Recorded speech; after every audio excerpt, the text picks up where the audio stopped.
Support দিবেন এবং ইনশাআল্লাহ ইনশাআল্লাহ অবশ্যই আপনারা ছাত্র জনতাকে সর্বোচ্চ সহযোগিতা করবেন। এখানে আজকে আমাদের ছাত্র প্রতিনিধিদের কাছ থেকে যতগুলো বক্তব্য এসেছে কোনো বক্তব্য না কেটে পুরোটা বক্তব্য আপনারা প্রচার করবেন। এটা বাক স্বাধীনতা, বাংলাদেশে আবার আমরা ফেরত আনছি, এই বাক স্বাধীনতা চিরকাল থাকবে।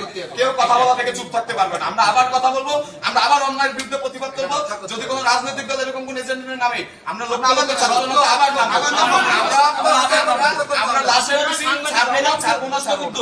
আমরা বলি আমাদের দেশে আর কোন ধরনের কোন ঘুষ, দুর্নীতি, লিয়াজু, সিন্ডিকেট, বাজার সিন্ডিকেট, ওষুধ সিন্ডিকেট, ছাত্র সিন্ডিকেট, মাদক, অরাজকতা, গুন্ডামি, চাঁদাবাজি, নৈরাজ্য, সন্ত্রাস কিচ্ছু থাকবে না, কিচ্ছু থাকবে না। মিডিয়া কর্মী ভাইদের উদ্দেশ্যে এটাই শেষ কথা।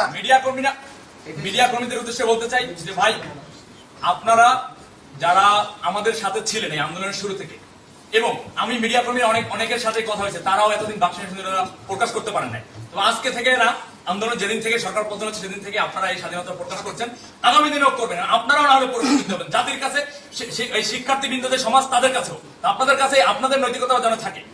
কোনো বাহিনীকে প্রতিটা মানুষই হচ্ছে যদি অন্যায় করে তারা প্রশ্নবিদ্ধ হবে। এটাই আমার বাংলাদেশ স্বাধীন, বাংলাদেশ স্বাধীন। আমরা এখনো কাজে গেলে এখনো আমাদেরকে অনেকে